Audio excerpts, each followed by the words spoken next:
I'm very happy to introduce our guest for today, Wim Klooster. Wim is known, I think, to many of you, which is why we have such an enthusiastic and large audience. He is the Robert H. and Virginia N. Scotland Endowed Chair in History and International Relations at Clark University in Worcester, Massachusetts, where he's been since 1995. He did his PhD in Leiden, and he has published very many books and articles. One of the most recent and acclaimed ones is The Dutch Moment, War, Trade, Settlement in the 17th Century Atlantic World, which came out in 2016 from Cornell and Leiden, which won several awards, including the Choice Outstanding Academic Title of 2017. He's currently working on two edited works, The Cambridge History of the Age of Atlantic Revolutions from CUP, and Spanish-American Independence Movements, A History in Documents. So today he's going to be talking about the petition to keep New Netherland, Amsterdam merchants in the fear of English ascendancy. So I will turn over the screen to Wim. Thank you very much. Thank you all for coming on both sides of the ocean and both sides of the channel. I very much look forward to your comments. This is still a work in progress, and as I just told the organizers, I've actually left this without a conclusion, which is meaningful in itself. So let me start by trying to get the PowerPoint up. Let's see.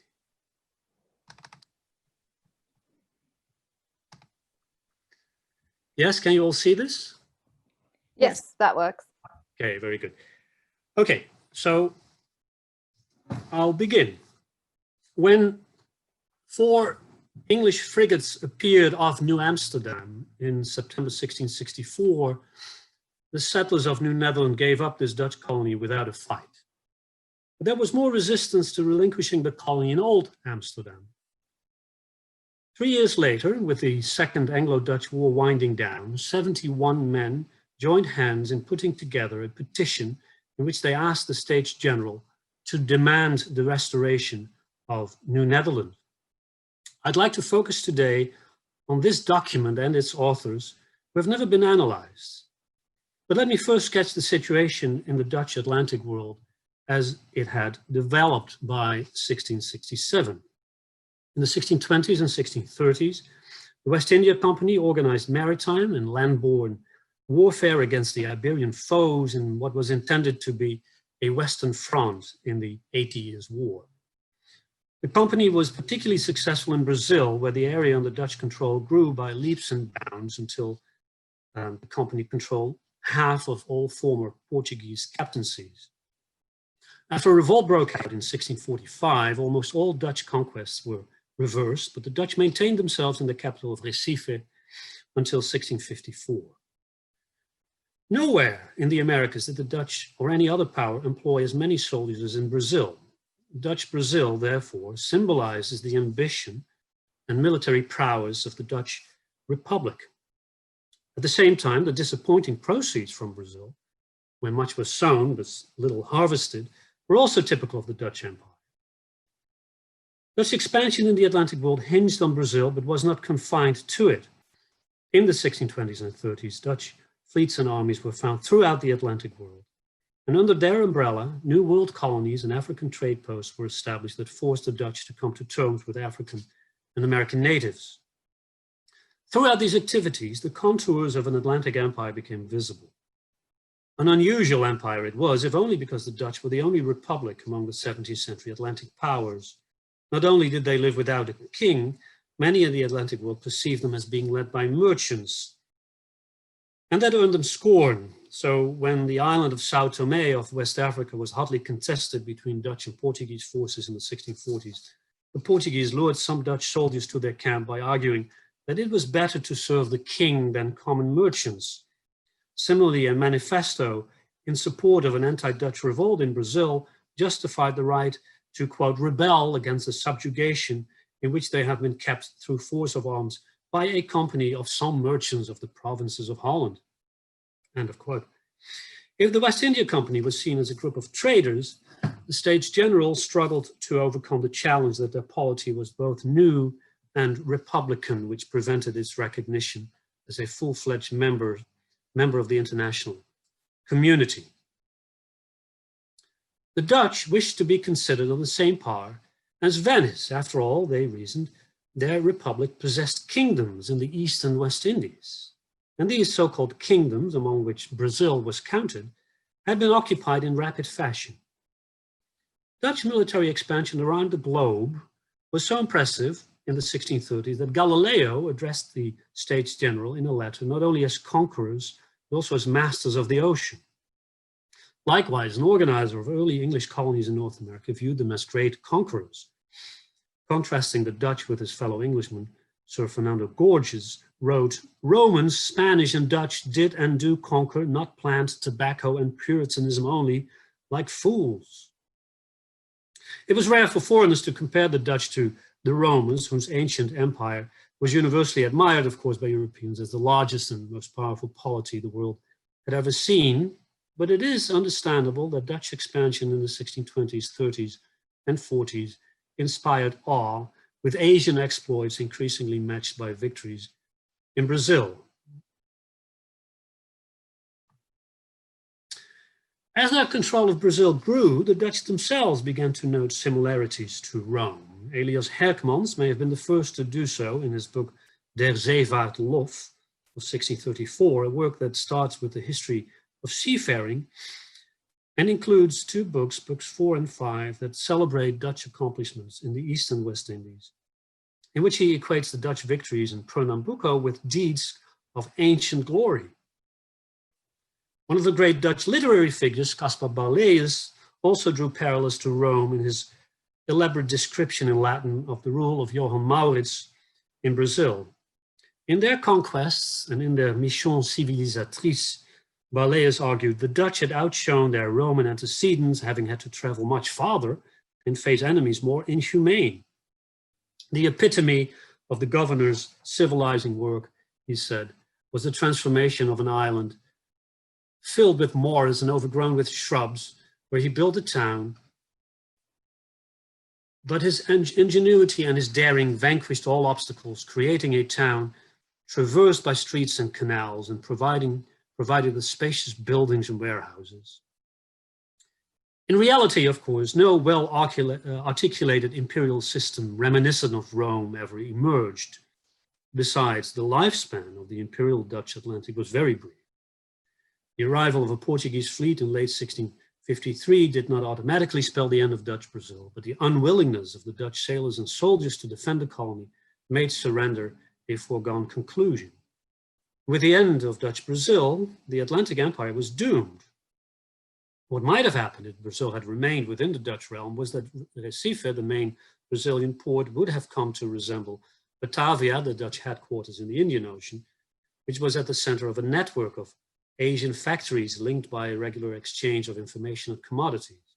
Recife could have emerged as a chief node in the Dutch Atlantic, maintaining regular connections with Dutch possessions in North America, the Caribbean, and Africa. The loss of Brazil precluded that possibility. If the Dutch authorities eventually agreed to retire the notion of a new Brazilian adventure, there was no lack of schemes after 1654 to colonize other parts of South America and carve out a so-called new Brazil.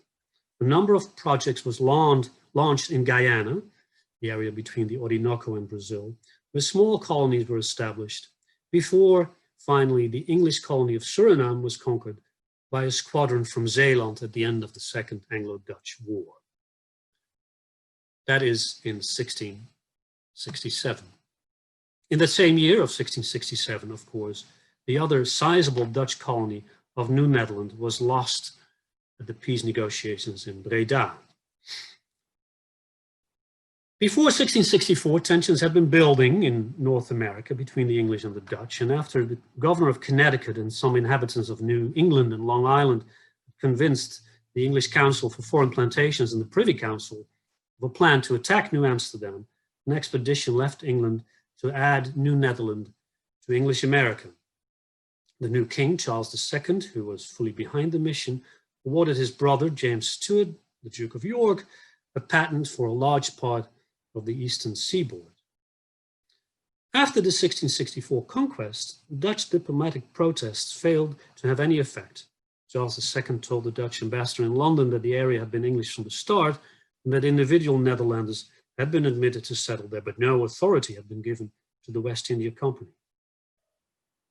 It was amidst the uncertainty about the colony's fate that a motley crew of 71 protesters gathered in Amsterdam to write a petition to the States General that stressed the need for New Netherlands restoration. The petition is undated, but was probably drafted in the late spring when peace negotiations were about to start in the Dutch town of Breda.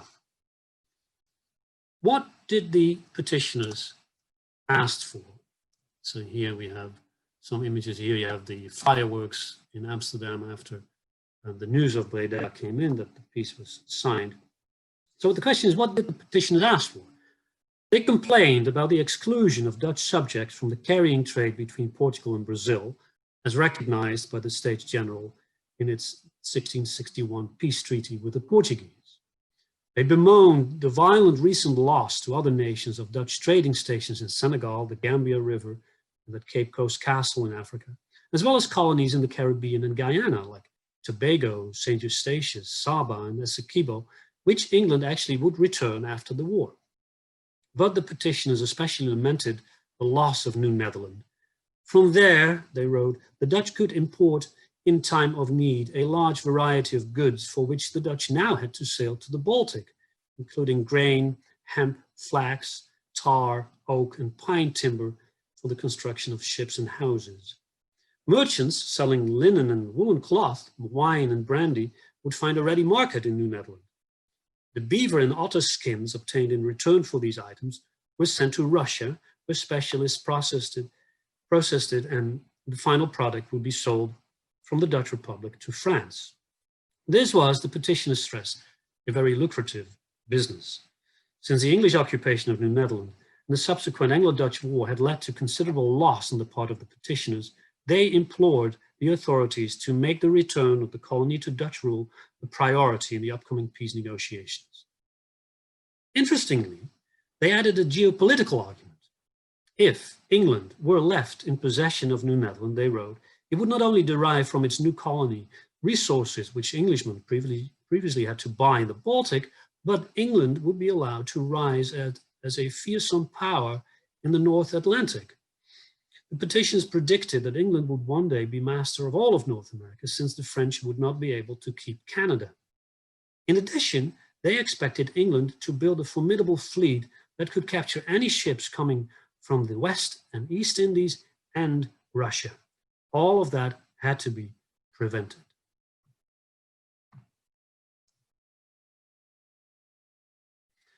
Petitions, such as the one from 1667, were not new. And here you have the first page of signatures on the right-hand side. Signatures had been put on petitions in Amsterdam since 1608, when a group of a similar size, 60 merchants, formed a coalition.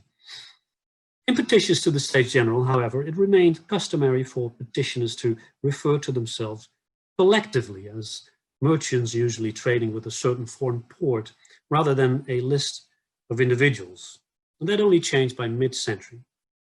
Historians, and most recently Joris van der Tol, whose book just appeared on petitioning, historians have abundantly shown how important petitions were as an instrument to influence decision-making for people who lacked formal access to political power. What makes the 1667 petition unusual is the coalition of forces that formed an alliance on this occasion. It is unclear how and by whom the text was drafted.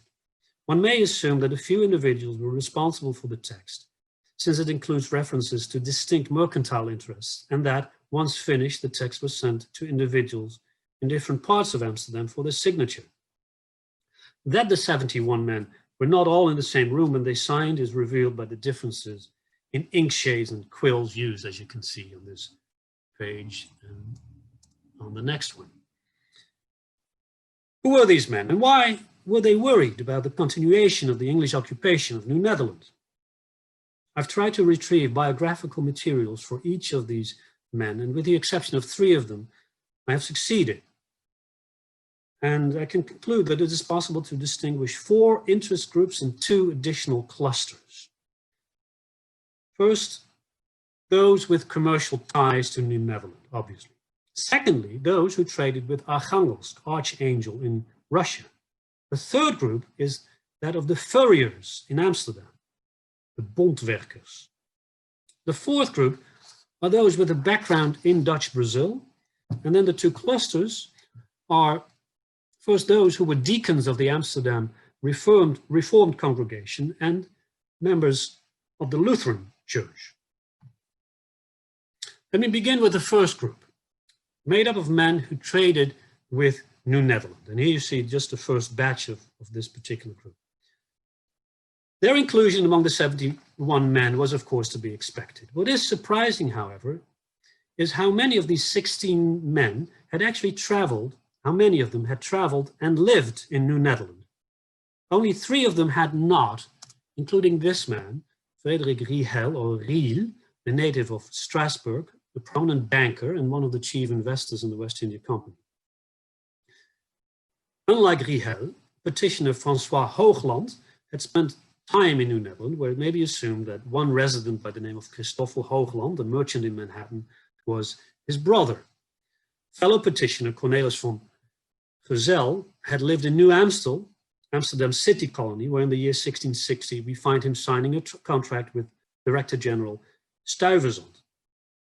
Petitioner Pieter Riverding, or Rijverding, let me go back so you can see some of their names. So petitioner Riverding or Rijverding, who had lived at Fort Orange, later did not give up on trade with New York, declaring in 1701 that he had been trading with that city for more than 50 years, having traveled around 30 times himself. Unsurprisingly, the 4 families that historian Oliver Rink has identified as the leading Amsterdam mercantile firms trading with New Netherland all appear on the list of petitioners: the Verbrugge family, the Dewolfs, Van Rensselaer and Van Hoornbeek. Let me start with the Verbrugge family. The signatory himself, Reinier Verbrugge, does not seem to have been very actively engaged in the New Netherland trade. I've been able to find only one document that shows his direct involvement when he sends a cargo of goods in 1664, along with his brother. But his brother had lived in New Amsterdam, first departing in before 1651. He got married there, and he would actually die in New York City in or after 1699. Their uncle was Gilles Verbrugge, one of the great Amsterdam specialists of the trade with New Netherland, who had passed away by the time of the English takeover. By then, his company had also folded as a result of specializing in the New Netherland trade without any attempt at diversification. Among the men working for his company was Dirk Jans Kroon, who's yet another of these petitioners. Born in the Netherlands, he had moved to New Netherland in his mid-20s, eventually settling in Rensselaerswijk, where he became involved in the fur trade. He also supported his commercial ties with Amsterdam by crossing the ocean at least 4 times in the 1650s. Then there are 2 men who I've put on this list, Jan Bert and Pieter Bert, who actually feature among the petitioners, but they cannot be found among traders with New Amsterdam. But I've included them because they were related to the Verbrugges by family, by marriage. So Jan Bert, one of the 2, gets married in 1660 to the sister of Reinier named Anna Verbrugge. And then there's another sister of the Bert family, Maria Bert, who marries Gilles Verbrugge, a cousin of the Verbrugge brothers. So in other words, they were related in a number of ways. The petitioner Gerrit-Jan Kuiper traveled several times to New Netherland, where he bought property, including a house near Fort Orange. He worked as an agent for some Amsterdam merchants and also ran his own business. He never settled permanently in New Netherland, though, and he got married in Old Amsterdam in 1655. And around that time, his father-in-law, Dirk Dewolf, who had started out as a baker in Haarlem, began to put out his feelers in New Netherland, ostensibly trying to create work for his son Abel, another one of the petitioners. Documents show both men sending duffels and blankets to New Netherland for trade with indigenous groups. Dirk Dewolf's ambitions in New Netherland went beyond trade. In 1661, he received permission from the West India Company to establish a salt refinery in New Netherland. But when his agents on the ground took possession of the chosen location on Coney Island, inhabitants of nearby Gravesend protested, arguing that the land was pasture commons. And eventually, the house built for him was destroyed by Englishmen from Gravesend. So Dirk eventually gives up on his plans for New Netherland, but Abel, the son, provided by his father with some capital, continued the trade. And we find him continuing even after 1667. I'll come back to that. The merchant supplying trade goods to the De Wolfs was Amsterdam cloth salesman Jan Hendrik Sijbing, who also ended up on the list of the signatories of the 1667 document. Sijbing traveled to New Netherland as a trader in the late 1640s and the early 1650s.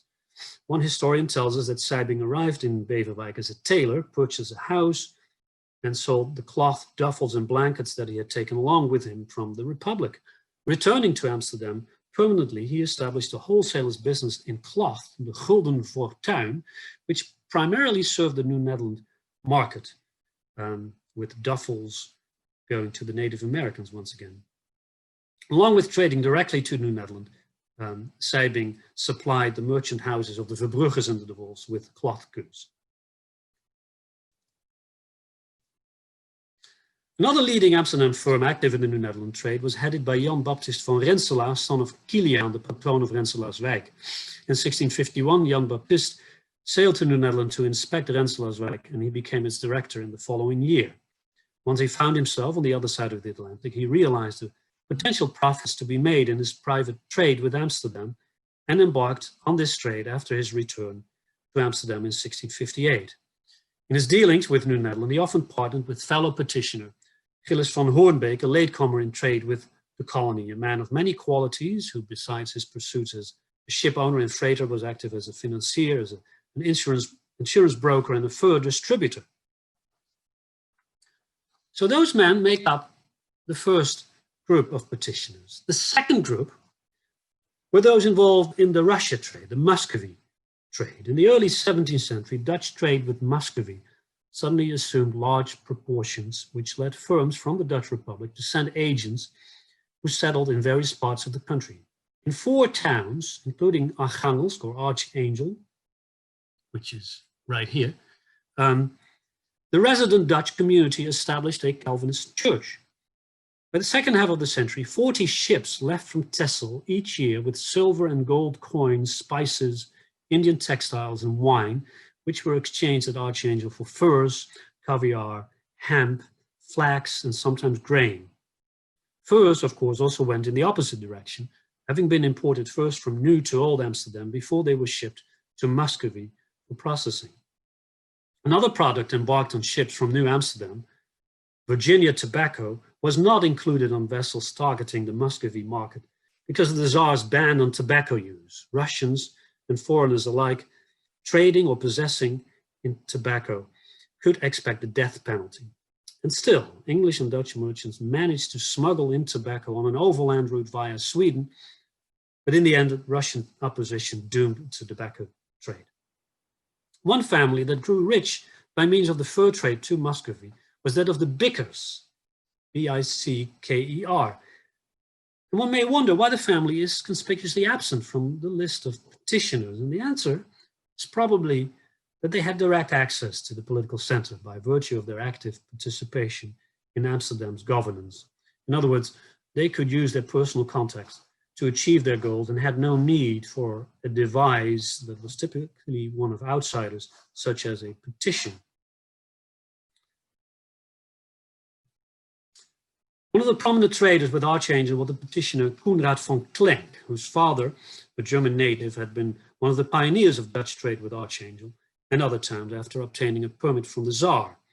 The elder Klenk had also been involved in a loan extended by a group of Amsterdam merchants to one of the Tsars. From Archangel, his firm imported seal skins, moose hides, goat hides, mats, whale oil, and tallow. In addition, he controlled Russia's caviar exports for about a decade, along with another Amsterdam merchants. He had 5 sons, the elder Klenk, one of whom became a university professor, while another made a career in the Dutch East India Company, briefly serving as governor of Dutch Taiwan. The youngest 3 brothers all followed in their father's footsteps, with Koenraad van Klenk, one of the petitioners, succeeding him in the Russia trade. With his business associates, he soon with his brother Marcus, Koenraad stopped importing whale oil, caviar, and hides and switched to potash, hemp, silk, and fur. Koenraad, who had lived in Muscovy as a young man, spoke the Russian language. Let me give you an idea of these Muscovy traders. So here you have them, and we see a few familiar names by now among these Muscovy traders. The aforementioned Abel Dewolf, the New Netherland trader, freighted at least 3 ships to Archangel, for 2 of which he teamed up with Gerrit-Jan Kuiper, another New Netherland merchant, who put his signature on the petition. Kuiper was involved himself in another 4 voyages to Muscovy. Likewise, the petitioner Volkwijn Momma, a member of the Momma family, which had been involved in the New Netherland trade for at least 2 decades, freighted a few ships to Archangel. Another 1667 petitioner was Johan Gramsberg, who had sailed himself to Archangel at least once and had freighted another 12 ships to that Muscovy port. He thus continued the business of his father, who himself had been an Archangel trader. Also involved in the Archangel trade was Govert van der Raak, whose father had been among the pioneers of the Russia trade. The younger van der Raak was involved in 53 trading voyages to Archangel. His connections to Muscovy are revealed in his will, in which he bequeathed 600 guilders each to the Reformed Dutch churches in Archangel and Moscow. And finally, in 1665, he can be found among the merchants who had consigned a ship to Archangel, along with 3 brothers that we find on this list, the Schout brothers. Another group of relatives with ties to Archangel that signed the 1667 petition belonged to the Bernard family. The Bernards were of French, most likely Huguenot, descent. Daniel, who was baptized in the Walloon Church of Middelburg, and his brother Jean founded this form, which, based in Nizhny Novgorod in Muscovy, became very prominent in the Russia trade. In 1660, 2 of the brothers that we find on the petition received from the Tsar the rank of court merchants. After Daniel's son, Andries, joined the firm in 1666, the business also branched out into trade with Spain, Italy, and the Levant. Daniel was an East India Company director, as would be one of his sons. And perhaps this man, you can see portrayed here, Daniel Jr., was also an East India Company director. Certainly, for many years, he was a member of the Amsterdam Vroedschap. And he was also director of the Sociëteit van Suriname, the Suriname Company. The Bernard family became related to other prominent Amsterdam merchant families, the Kooijmans and the Trips, through the marriage of one of the Bernard brothers in 1662 to Baltina Kooijmans, daughter of the famous slave trader Balthazar Kooijmans.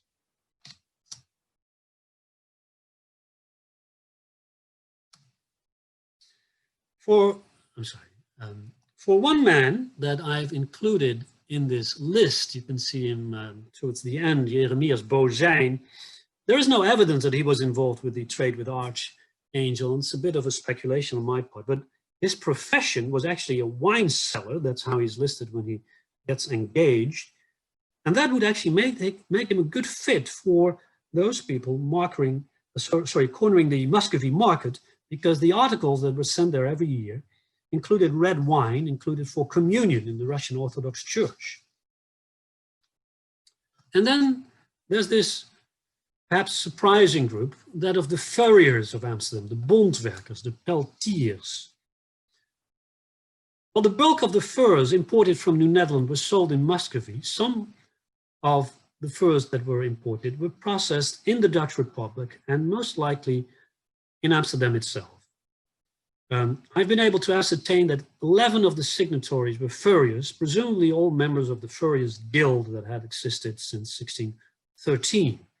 It may be significant that at least 9 of these 11 men were born outside of Amsterdam in places like Hamburg and Rostock, Delft, Rotterdam, Groningen. One surmises that the supply created by imports from the Netherlands as well as Muscovy created work for these men from elsewhere. The place of the signatures of these furriers on the petition strongly suggests that these furriers did not act as individuals. These three signatures by Van der Graaf, Lutzekerk and Dieprink are in sequence and were seemingly put down with the same quill and the same shade of ink. And the same goes for another group of 6 furriers: David de Koning, Abraham van Oldenhoven, Graciaan van der Linde, Bernard Bronkhorst, Thomas van Bontwijk and Jochem Cordes.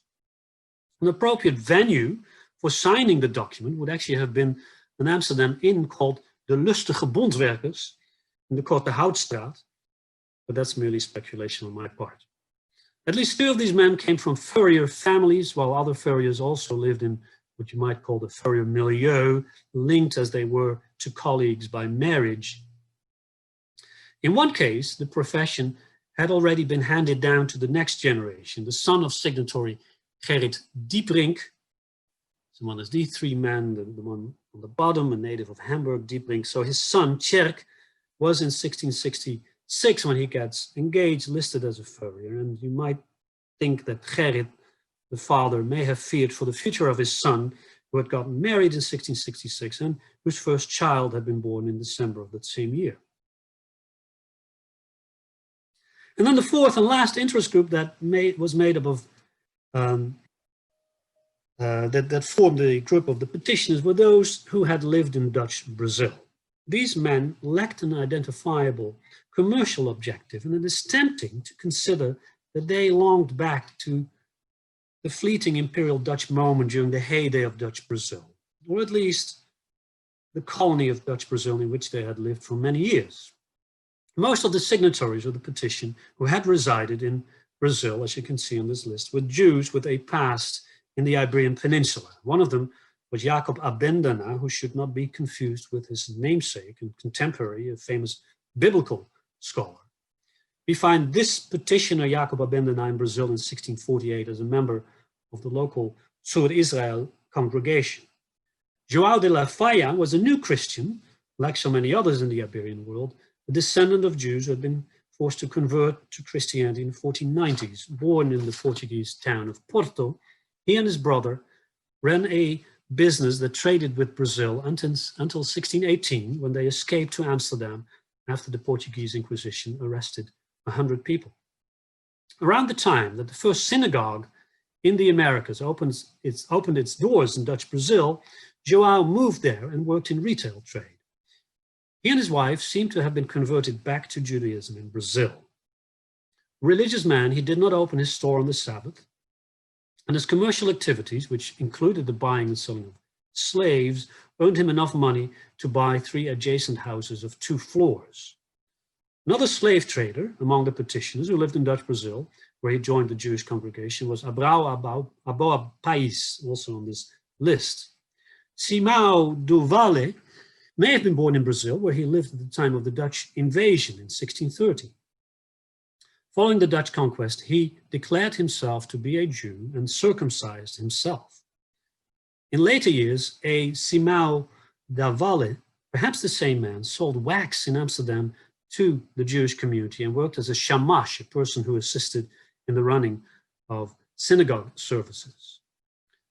Of these Portuguese Jewish petitioners, we know most about Samuel Velho, and that is because he ended up in the clutches of the Portuguese Inquisition, the archives of which have been preserved. He was born in Porto in 1613, the son of a man who actually died in an Inquisition jail. His mother seems to have convinced Samuel to flee to Amsterdam, where he was circumcised at the age of 18 in the house of his uncle. After some years, Samuel departed for Dutch Brazil, where he was a practicing Jew in the first synagogue in Recife, while also spending time in other synagogues in that colony. The owner of 3 slaves and 9 small houses, he was active as a trader and a moneylender all over the Dutch colony. It's clear that his friends and contacts were all Portuguese because, according to the man interrogated by the Inquisition, his Portuguese was perfect, while his Dutch was really bad, despite all the years that he had lived in Amsterdam and Dutch Brazil. As for so many other Jews who had an abode in Dutch Brazil, disaster struck in 1645 when an anti-colonial revolt broke out, an anti-Dutch revolt. Samuel was one of the 200 soldiers who were arrested near the São Francisco River, where they had defended a fort. 10 Jewish prisoners, of whom Samuel was one, were reportedly treated badly in their jail. And after being forcibly transported to Portugal, the Jews were interrogated by the Inquisition, which tried to determine if they were apostates. Their baptism should have meant loyalty to the Catholic Church for life. Afraid to reveal his birth in Porto, Samuel lied that he was born in Amsterdam, but the Inquisition found his baptismal record. He must have been aware of that because, offered one last opportunity to confess, he finally did. Like 2 other Jews accused of apostasy, Samuel argued that he should be left alone by virtue of a treaty signed in 1641 between Portugal and the Dutch Republic, which stipulated that Dutch subjects in Portuguese territory were to receive protection irrespective of their religion. His protests were in vain. He was punished in an auto da fe to imprisonment in Lisbon with confiscation of his possessions and public wearing of the habit of shame, the San Benito. But 3.5 months after this auto da fe, Samuel managed to escape from Portugal and eventually made his way back to Amsterdam, where we find him as one of the petitioners in 1667. Among the signatures of the Portuguese Jews was a man, and let me go back to these signatures. I cannot show it here, you have to believe me. Among the signatures of the Portuguese Jew was that of a man who was actually not Jewish, Cornelis van den Anker, although the shade of ink suggests that he signed together with one of these Jews. And I would argue that the place of his signature is not coincidental, since Cornelis van den Anker also had a past in Dutch Brazil, where he served the West India Company as a captain. He actually took part in 1649 in the deadliest battle of the entire 17th century Dutch Atlantic, the Second Battle of Guararapes, where he was taken prisoner. And only after the Dutch surrendered in 1654, he returned to the Dutch Republic. Another man with, here we find, actually, here you have Cornelis van den Anker. This is the image that I was looking for. So he's probably signing with Abral Pais, as you can see, same ink, same quill. So another man that we find among the signatories who had a past connection to Brazil was Paulus de Sveerts. Brazil drew his family across the ocean, where Paulus was joined by one of his brothers, and they get involved in shipping and privateering. Besides, their father, Francois, worked for the West India Company as a general victualler, where he sold, among other things, Muscovy bacon. Jointly, the father and the 2 sons owned sugar plantations in Brazil. And then the last signatory of the 1667 with ties to Dutch Brazil was a man who had never been there himself, Gerrit Hamel. Gerrit was named for his grandfather on his father's side, a prominent Dutch lawyer who corresponded with Johan van Oldenbarneveld about religious freedom. Gerrit's father was a man whose name is not unknown in the history of New Netherland, Hendrik Hamel, who served as the director of the West India Company and was one of the financiers of the short-lived Swanendal colony on the Delaware River. In 1640, Hendrik, the father, left for Brazil after his appointment as a member of the ruling council of Brazil, in which capacity he must have conversed with Governor Johan Maurits on a regular basis. Hendrik's son and the brother of Gerrit, Hendrik Jr., also lived in Brazil, trading in sugar, but he died at the young age of 27. And then there were a few other relatives who also lived in Brazil. Gerrit was a prominent lawyer in the Dutch Republic, working for the court of Holland and the High Council, the Hoge Raad. But he was also a merchant and served as the scribe and later the vice president of the meeting of the chief investors of the West India Company. Although he never visited Brazil, on display in his house was a paper scale model of the house that his father had once built for himself in Recife. And this is what you can see here. This is after the passing of Gerrit. Among his possessions is een papieren model van het huis getimmerd door de heer Hendrik Hamel in zijn leven, etc., etc., op het Recife de Pernambuco in Brazil. So there was this living reminder, this permanent reminder, you might say, of Brazil in his house. This group of men with a Brazilian past must have been responsible for inserting a few sentences about being excluded from trading with Brazil ever since the conclusion of the latest treaty with Portugal. In 1661, indeed, the Portuguese and the Dutch had signed the treaty by which Portugal promised to reimburse the Dutch Republic for the damage sustained during the war in Brazil. By virtue of this treaty, the Dutch had to bury their hopes to ever repossess Brazil. What enabled the Brazilian petitioners to bring up Brazil nonetheless was that it took a long time for the treaty to take effect, due to delays caused especially by the Portuguese war with Spain.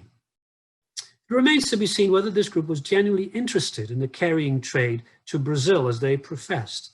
With the exception of Pauwels de Sveers, these men had been excluded from Atlantic trade since 1654, and some had never been involved in trade in the first place. They may be perceived, let me see.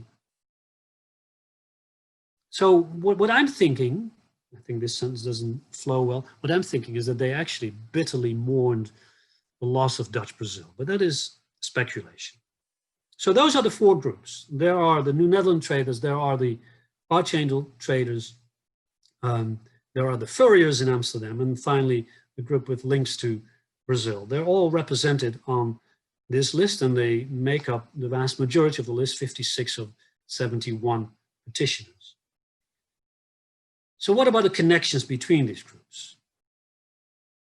It should be clear by now that the composition of the petitioners was not coincidental. They formed a group that was unique because never before or afterwards did they join forces. So how were they connected? We've already seen that three merchants traded with both Muscovy and New Netherland. Another connection were the bonds of family and friendship that existed between Muscovy traders and furriers in Amsterdam.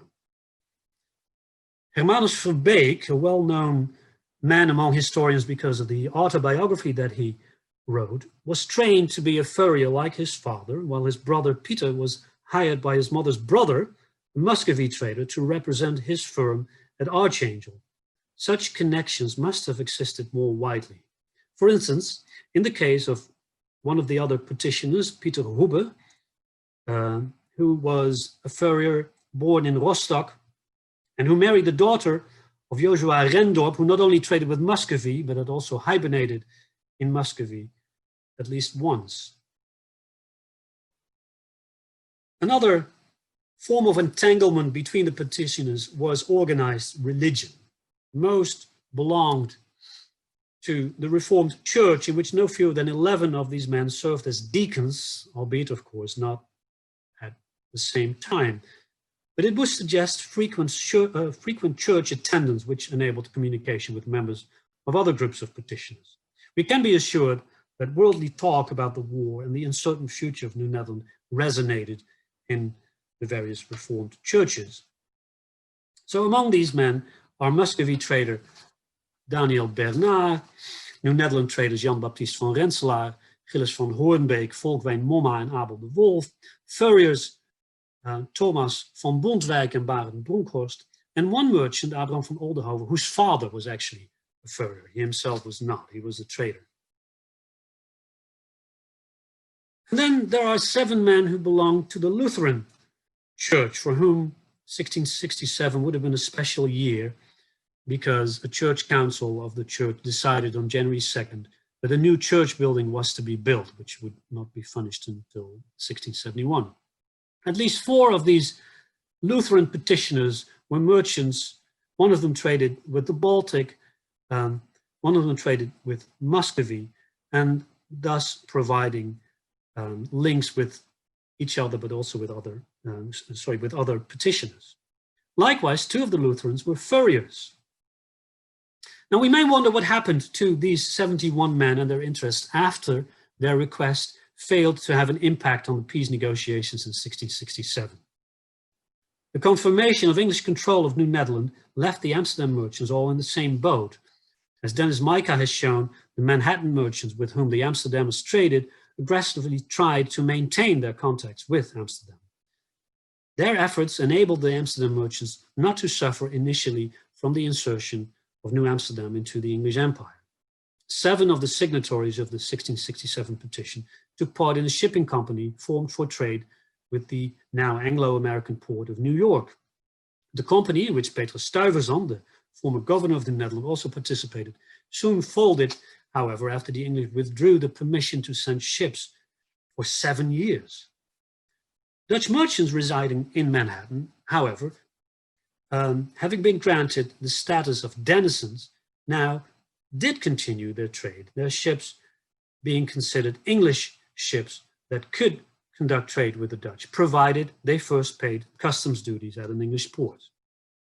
So Amsterdam's petitioners were able to keep trading with New York. To give you an example, Cornelis Mooi and François Hoogland involved themselves in the voyage of a ship that sailed in 1670 with a cargo that when returning to Amsterdam included tobacco and furs. And Mooi was still involved in the trade with New York in 1687. Likewise, in 1675 of the petitioners were involved in another trading venture, and 5 years later this was still the case with no fewer than 9 of the signatories. The main obstacle that these men faced, not only after the Second Anglo-Dutch War, but after the Third Anglo-Dutch War, was no longer the English takeover of New York, but the customs duties imposed by the newly founded West India Company. In 1677, a group of 12 Amsterdam merchants specialized in the New Netherland trade, as they still called it, complained in a petition about the duties to the States General, and 5 of them actually had earlier put their name on the petition in 1667. They soon received an answer from the States General, which asked the merchants to elaborate a new customs scheme, and they obliged. The new rules they elaborated were soon approved and included a duty for imported furs of a minuscule 1%, a 1% duty. So clearly, even at this later stage, furs were still leaving the English colony on ships bound for Amsterdam. Like these New Netherland merchants of Amsterdam, the Muscovy Traitors and the furriers need not have worried in 1667. Despite the lack of direct access to North American furs after the surrender of the Netherlands, the Dutch fur trade with Archangel prospered for at least another 4 decades. While a modest fur trade did occur with English colonies in North America, as we've seen, the key to success was the role Amsterdam played as an intermediary between New France and Muscovy. Canadian furs were shipped to France, where small furs and beavers suited for hatters were sold. The other beaver furs were, however, sent to Amsterdam, from where they left on Dutch ships for Archangel, and starting in 1667, also on Dutch ships sailing to the Baltic Sea, from where they also would end up at Archangel. The fur connection between Amsterdam and Archangel remained so strong that the English Hudson's Bay Company decided to use it for a while as an outlet for its North American furs, but that proved to be less of a success. In other ways, Dutch trade with Muscovy faced obstacles, just like the English Muscovy Company did. The protectionist new commercial code in Muscovy reduced Dutch profits and set the tone for 2 decades of restrictive policies. During that period, Koenraad van Klenk, the man we've seen before, the prominent Muscovy trader, protested against the new code in his capacity as the States General's special envoy to Moscow. So this is 1675. Van Klenk was commissioned to negotiate with the Tsar's closest confidants, and his main task was to persuade the Tsar Alexei, the father of Peter the Great, to attack Sweden and thereby join an alliance against France, with which the Dutch Republic was at war. The embassy that you can see here, made up of 53 men and 26 horses, sailed on 3 ships to Archangel, from where he continued his trip to Moscow. after this unsuccessful embassy of 1675, complicated by the death of the Tsar during the visit, Klenk was among the founders of the Sociëteit van Suriname, the Suriname Company, the body that would rule the colony of Suriname for a century. The aftermath of the 1667 petition was disappointing, we can say, for the group of the Brazilian signatories, those who had lived in Brazil or had a connection with that former colony. In 1668, a year later, Portugal reached a peace deal with Spain, which thereby recognized its sovereignty. And a year later, in 1669, the new Luso-Dutch treaty was signed. The Crown of Portugal committed itself to indemnify the West India Company for damages worth 1 million guilders to be settled in salt from Portugal. And payments in salt and in cash did indeed arrive from Portugal until 1701, mainly for the benefit of the new West India Company. But individuals who had lost precious investments and possessions in Brazil were not satisfied. Their claims were settled by the West India Company Board with bonds that bore interest only from the day that they were issued. What now set in was what is called verzuimd Brazil, a longing for the lost colony that only gradually faded in the following decades. The end.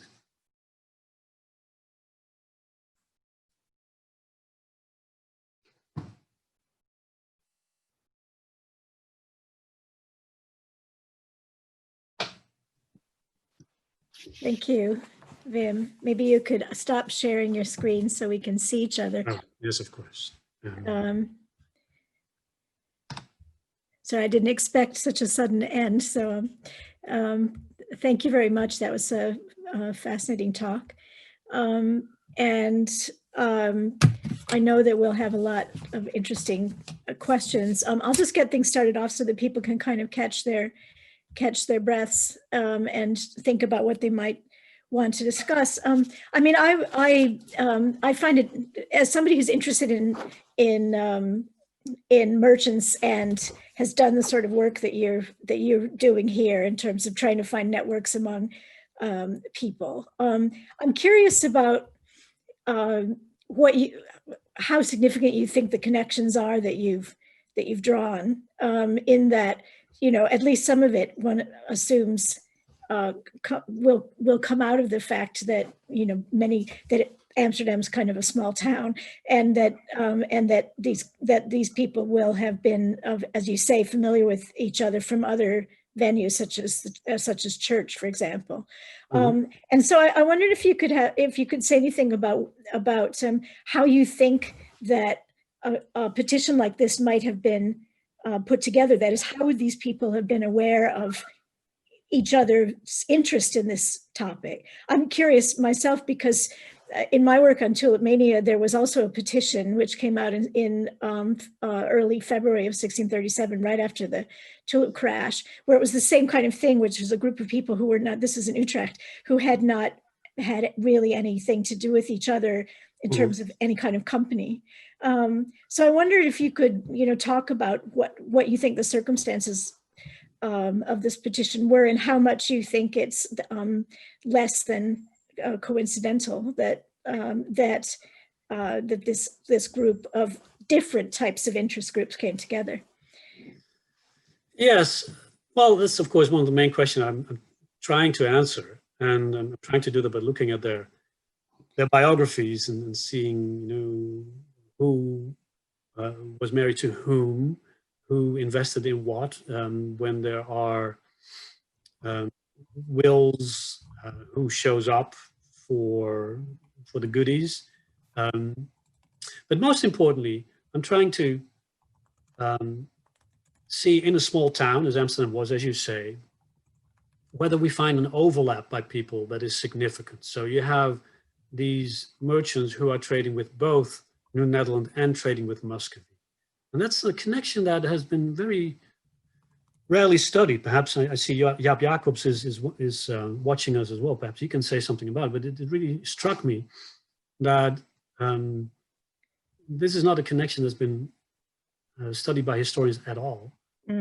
In his book on New Netherland that goes back to 1996, Jaap refers to an article by the English economic historian E.E. Rich, who wrote an interesting article. There are a few publications that have come out since then. There's a fairly recent book that Brill published about 10, 12 years ago about the Russia trade, but even there, it's hard to find significant data on the connection between these two colonies, and they were, of course, very much connected, albeit indirectly.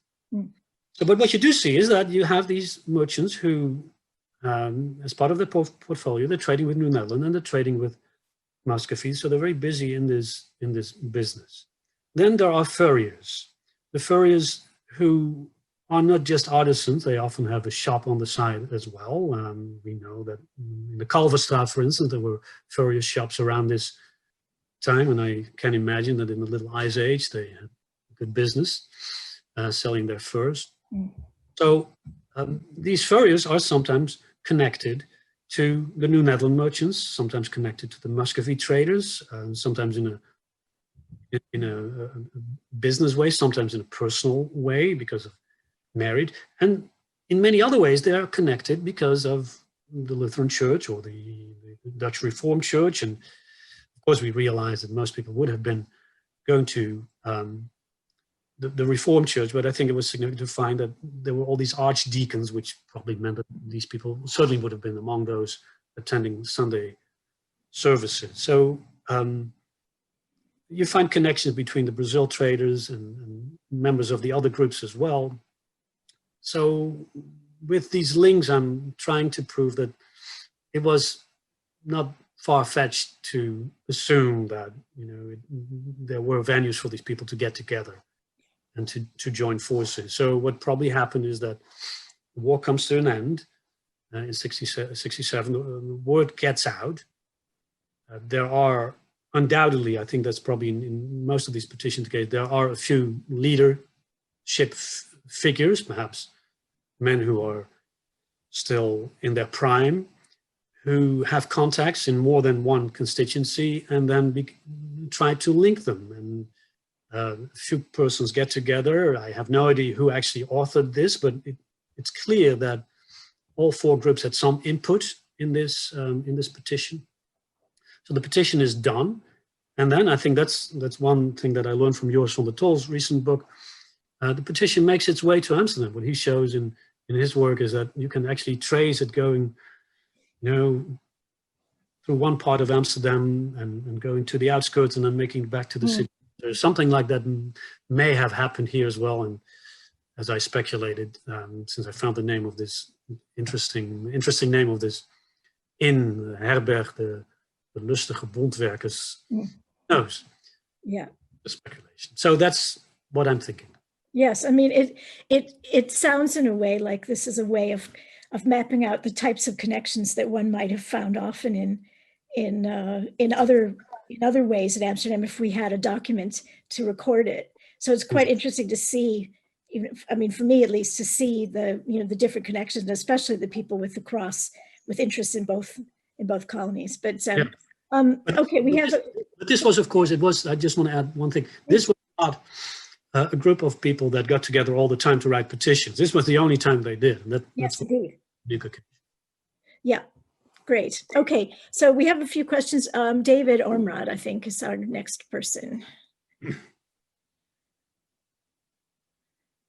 David, you need to unmute. Yeah, that's it. I think I've done it. Okay. Yes. Yeah. Good. Thank you. Well, this is fascinating. Well, I didn't know about this petition, and I should know about it because it's always puzzled me why the deal that was done in 1667 seemed to go through so speedily, the exchange, if you like, Suriname and New Amsterdam, and you've helped to, well, you've thrown a vast amount of light on it. It's not difficult to see in terms of real estate values why, you know, Dutch interests were keen on occupying Suriname and developing it, its size, its sheer size and potential, compared to the size of New Amsterdam, New York. But of course, it's the strategic, it's the geostrategic potential, isn't it, of the trade of the Hudson and the possibility of developing the trade of the middle colonies and then linking up the whole Atlantic seaboard in the way that, you know, happened. So I'm very interested in the third point in the petition. You said that 3 sets of issues were raised by the petitioners, and the third one was the idea that England would be able to rise as a great power in the Atlantic. And you know, from the English side, the literature says an awful lot about the navigation code, that obviously the Hudson Valley and the New Netherland was actually something that disrupted the navigation code from 1651 and then strengthened later on.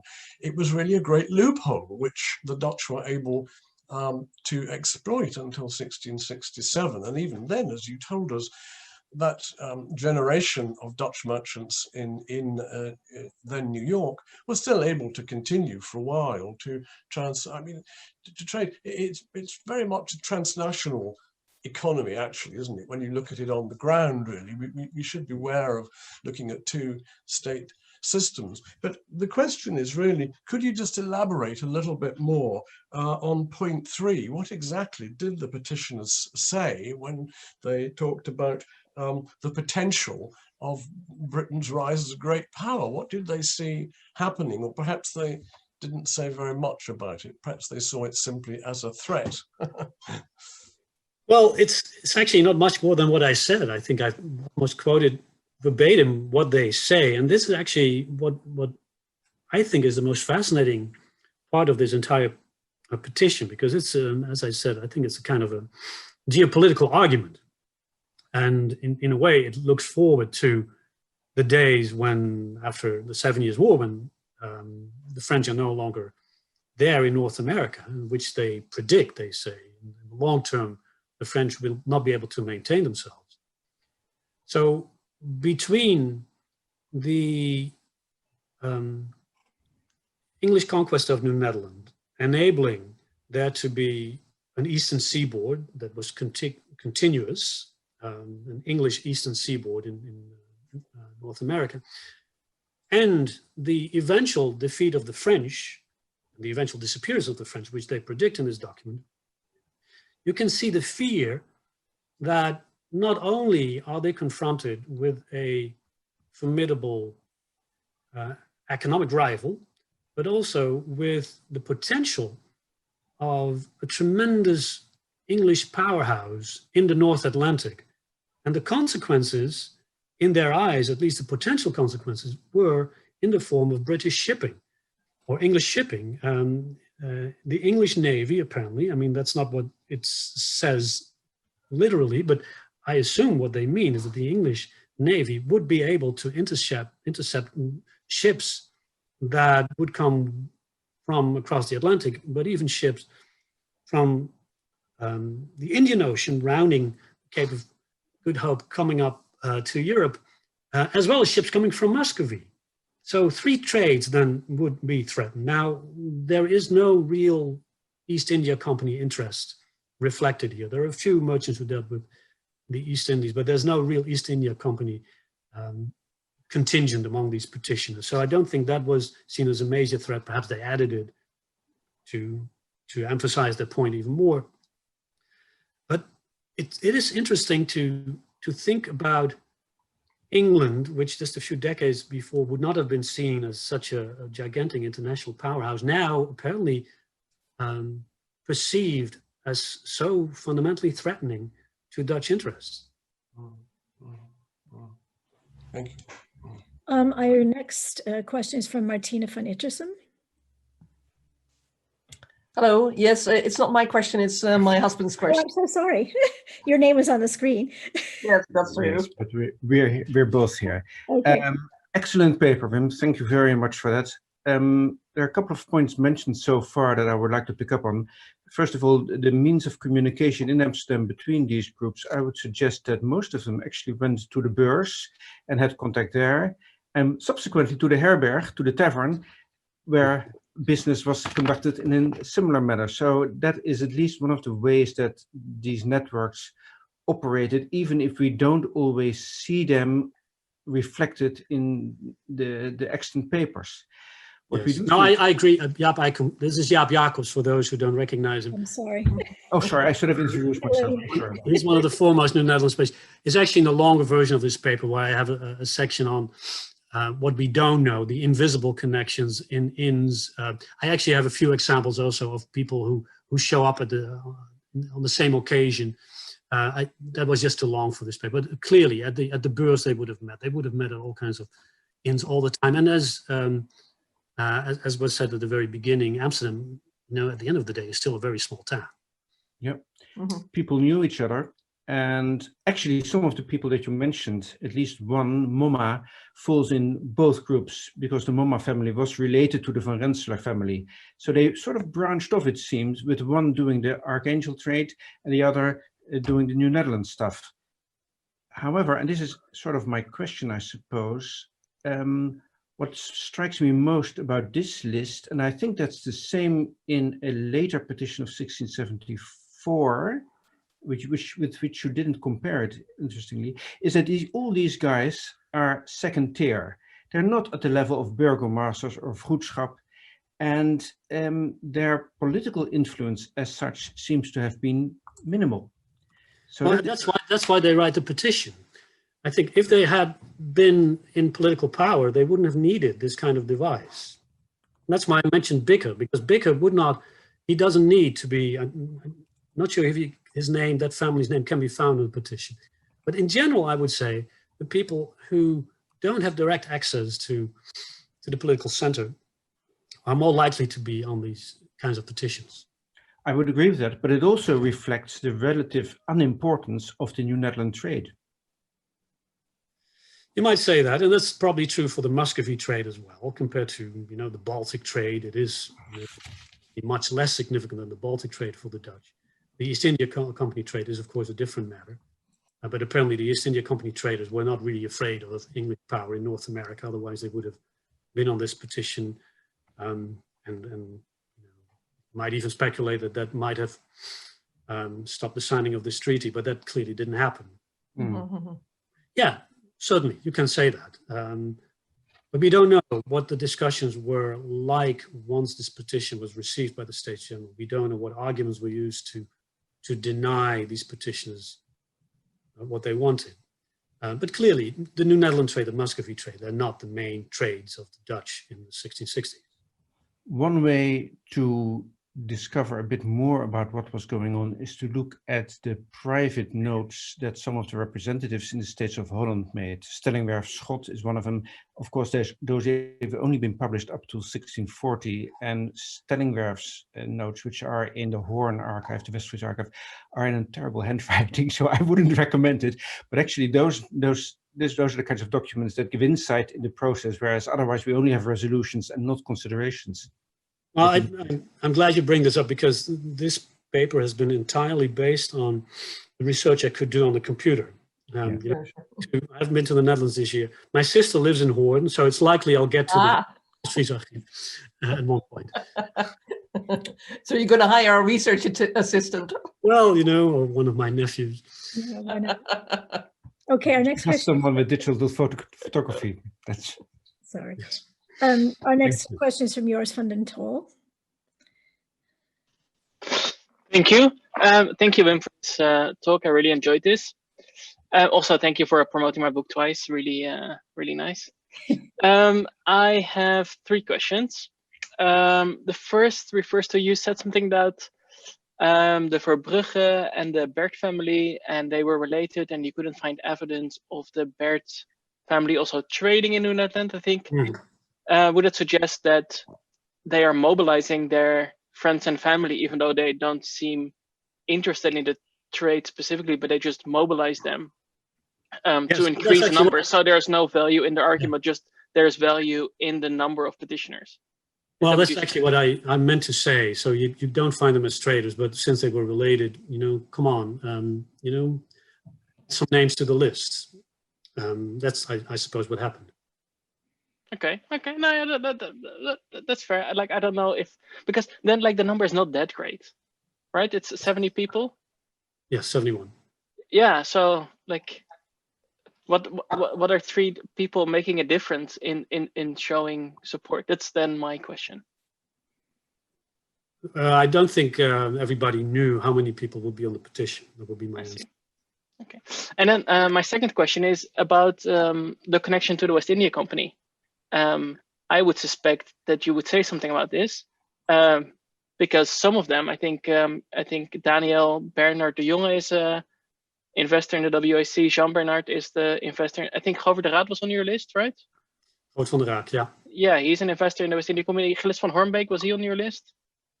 Yes, he's on the list. Yeah, so he is also an investor in the West India Company in this period.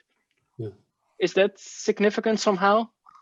Yeah, well, perhaps I should have thought about including them as a category. At the same time, of course, this is a period in which the West India Company is clearly declining, and I'm not sure how often they would have seen each other there compared to seeing each other in other,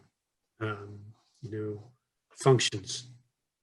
So yeah, it's obvious they were involved in these companies. There are some men that continue their West India interests afterwards. There is a clear contingent of people after 1667 who get involved in the African slave trade, who get involved in, I mentioned a few times, the Sociëteit van Suriname.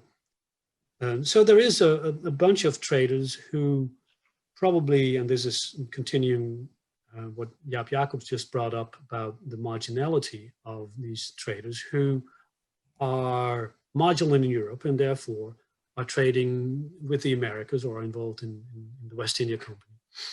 I'm not sure if the West India Company contingent is very significant. I don't think I could come up with the same number of people with a function in the company at this time as those involved in the Muscovy trade, those involved in the New Netherland trade. Perhaps not even that, it doesn't even compare to the number of furriers, which is a really surprising group to me to find. Yeah, so that actually relates to my third question. So thank you for bridging to the furriers. And it's a two-part question.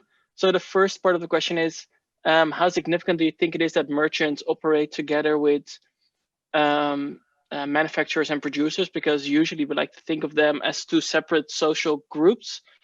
So how significant do you think it is that they come together? And secondly, I'm recently really interested in this category in the Amsterdam law system of the Goede Mannen. And I was wondering if the furriers, the bondwerkers, are a category in the Goede Mannen group, and if the Goede Mannen, if there's an overlap between your furriers and the furriers of the Goede Mannen. I don't know the answer to the second question. That's something I really have to look into. The first question about the connection between merchants and furriers. So I think furriers are something of a hybrid group in that they sometimes have a store themselves. Sometimes they are involved in selling furs that they presumably have processed. So it's not as if they're entirely separated from the merchants, and therefore they might have been involved in the beurs, and they might have gone there on a regular basis. Then what I've seen also is that there were marriages between Muscovy traders, families, and furrier families. So in that sense, there was not that much of a separation either. I'm still in the process of finding out about many of the links, and I know I have to look at, for instance, many of the engagements where there is a witness. Who's the witness? How can they be related? But I must say, the digitization of the Amsterdam Archives, that's a fantastic source. I found. Well, the Goede Mannen are also digitized, so that's. What was that? The Goede Mannen are digitized, because I also see that Lisbeth asks what the Goede Mannen are. It's like this informal council in Amsterdam that deals with disputes outside of the courtroom. That's, I think, the best summary of what they do. Thank you. Great. Okay, next is Henrietta Hussein. Hi, greetings from Washington, the center of the political world right now. I just want to briefly go back to the earlier question why the petition already is predicting, in a way, rule Britannia. And my reaction to that is the Dutch had done it themselves. So they recognized that, or that the Brits were poised to do exactly what the Dutch had done at the beginning of the 17th century. Just thinking of the 1611 or 1614 panorama of Amsterdam by Peter van der Kare, which is grandly inscribed with, "We are the emporium of the world, and through our trade we will rise to a golden age," or something to that effect. So I think the recognition was there that, hey, if the Brits get their act together and beef up their navy and cargo capacity, we're gonna be toast. And I think that's what happened. So it's not a question. Okay. Okay. Our next question is from someone who's just disappeared. I think he was expecting there would be an answer to that question. So I'm not sure. Joris Arren's hand is up. Yes, I know, but he's gone. He's left his screen. Oh, okay. So Is it still visible? yeah, so we can kill time for a second. Does anyone else want to jump in while we're waiting for yours to come back?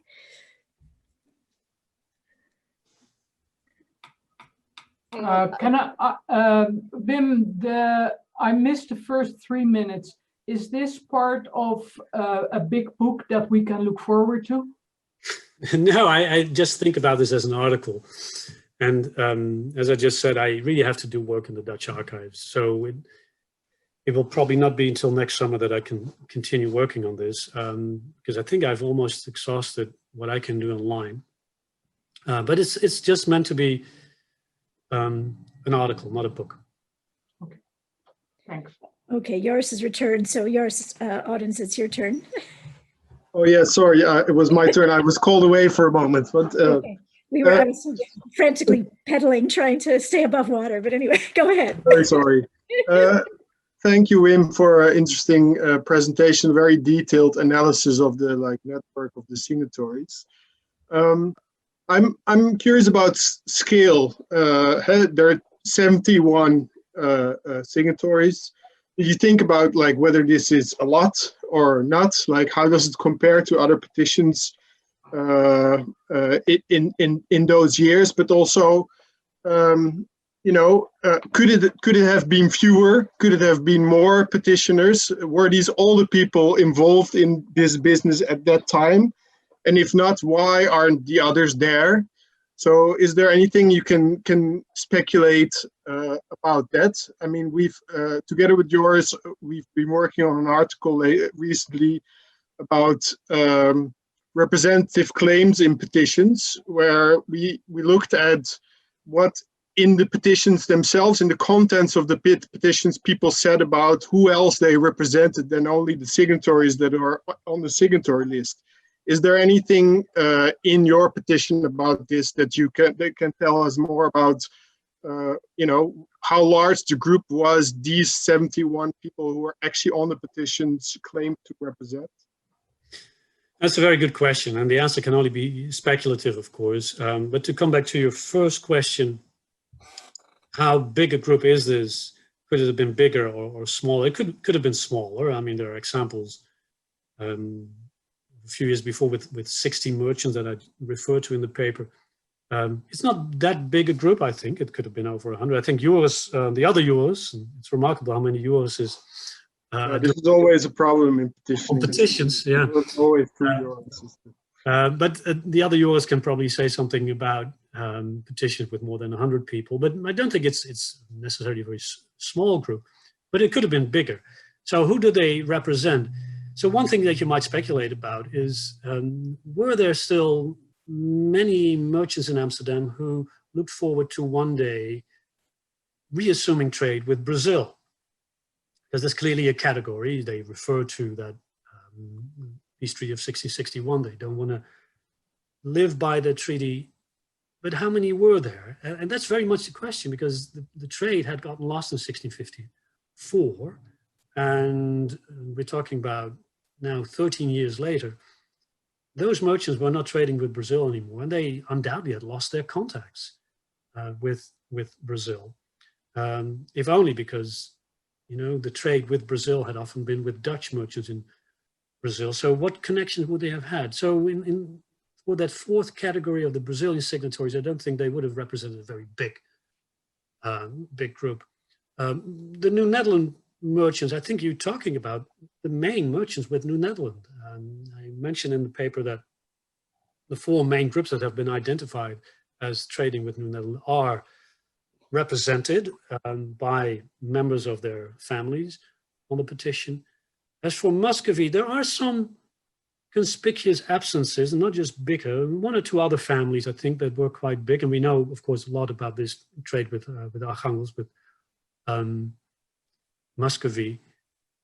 But I don't think we're talking about more than a small minority that was absent from the petition.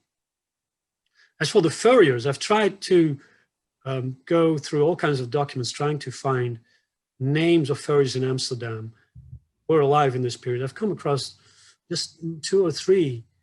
So here, again, I think that most of the furriers were probably on this petition. So my impression is this is really it. So I wouldn't think that it would have gone beyond, let's say, 100, if everybody had shown up, or if everybody had been at home when this petition made its way through Amsterdam. Okay, if I can follow up quickly on this, I'm also intrigued by your claim that petitioners are, by definition, outsiders, whether other people who are insiders have had always other channels of getting what they wanted, or at least trying to get what they wanted, which suggests a little bit that there's like a clear-cut division between people with influence and without influence, which, yeah, especially in these merchants networks, seems to be a bit problematic, maybe. Well, I'm not trying to suggest a clear-cut separation. What I'm trying to say is that petitioners were more likely to be outsiders. There are men on this list who have some political clout, and they are members of the Voedschap, or have been members of the Voedschap. Koenraad van Klenk was a representative in Amsterdam of, I believe, stadtholder Willem Frederik, the Frisian stadtholder. He had some other political functions even before 1667. So there are some men with some clout who put their name on the petition, but I think many of them have never had a political function in their lives. So they're only involved in trade with Muscovy or trade with the Netherlands, or they are among the people who've lived in Brazil. Certainly those Portuguese Jews obviously have never had any political function, official political function. So I might have suggested that if I made a suggestion that there was a clear-cut connection. No, that was not the case. But I do have the impression that most did not have direct political influence and therefore were likely to appear on this list. Martina, do you have a question now? Yes, I was wondering whether it's possible to make a comparison with the situation in England or elsewhere in Europe in terms of, you know, merchants petitioning for the return of a colony.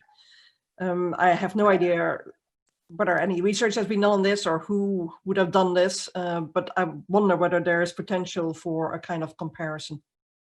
Well, perhaps one of the, Professor Omrod, do you have any idea? I can't at the moment think of that, actually. No, it would be very unusual, I think. Thank you. Can I add, though, that there is the Paraopauba person from Brazil who travels to the Netherlands to ask for the restoration of Dutch Brazil? That's the one that I can think of. So he's an indigenous Brazilian who converts to the Reformed Church and then lives in the Netherlands and writes a number of petitions, I believe, right? Mm-hmm. Yeah, but for example, in the case of Suriname, were there no English merchants who, were putting pressure on the English court, saying, we really need to get this place back?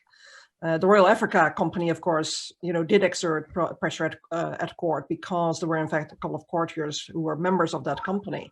So I wonder in the English case how it worked in terms of putting pressure on political authorities to get a particular peace deal. Can I just come in on that, really? Because you're raising the question, really, Martina is raising it, and it's very important to figure out what's going on in Suriname. It is, of course, Willoughby land. Before the Dutch call it Suriname, it's known as Willoughby land, because Sir Francis Willoughby developed it almost as a single entrepreneur. I mean, there wasn't a big consortium, so far as I know. And so it's slightly unusual. I mean, I know there are often colonial experiments and plantation systems where one individual or family takes a leading role. But in this case, Willoughby seems to have been a kind of despot. And a book came out not very long ago, I forget the author now, on the history of Suriname before it became Suriname, really. And I think I must have another look at that book, really. And I think it falls apart, not so much because of things going on in the sugar extraction side of the business or sugar refining in Europe.